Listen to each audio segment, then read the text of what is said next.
নমস্কাৰ। এই বছৰৰ প্ৰথম আজি কি নাম আছিলে? আব্দুল ৰহমান তেখেতৰ নাম। তেখেতৰ ঘৰত এডাল সাপ আছে।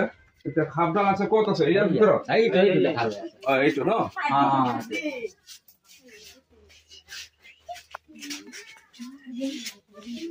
ইয়াৰ ভিতৰত এডাল সাপ আছে।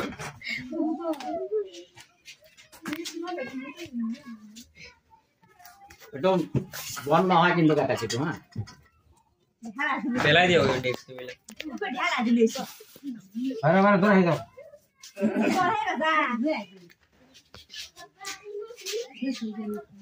না গেছ ইয়াৰ ভিতৰতে আছে সাপ।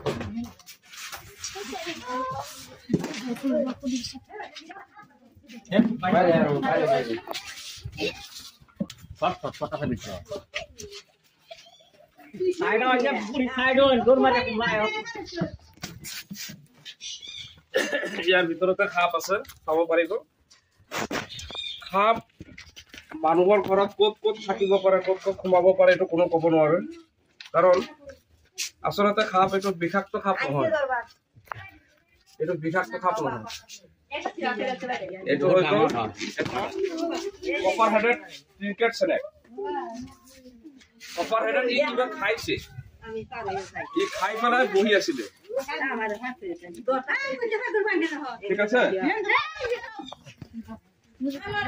ইয়াত থকা জাগাই ই বহুত দিনৰ পৰা আছে ইয়াতে। ই ইয়াতে খাইছে, খাই পেলাই ইয়াতে বহি আছে। এই চাক পেটত চাইছে, এই চাক পেট ভৰ্তি আছে।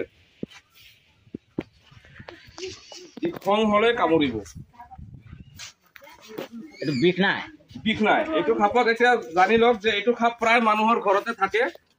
এইটো সাপৰ কিন্তু বিষ নাই। হা, একেবাৰে বিষ নাই। এইটো ভয় কৰিবলগীয়া একো নাই। এইটো সাপৰ বিষ নাথাকে।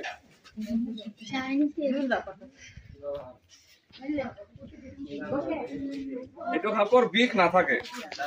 ইয়াৰ নাম হৈ গ'ল ইংলিছত কপাৰ হেডেড ক্ৰিকেট স্নেক, অসমীয়া ধুন্দুলি গুম, অসমীয়া ধুন্দুলি গুম, আৰু বাংলাত ইয়াক চিলাবাহাৰ বুলিও কয়।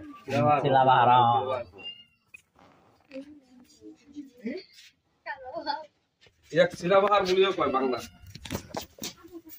এইবিলাক সাপ 12 মাহে ঘূৰি থাকে আৰু বেছিভাগ মানুহৰ ঘৰত এই কাৰণে আহে কাৰণ নিগনি থাকেতো।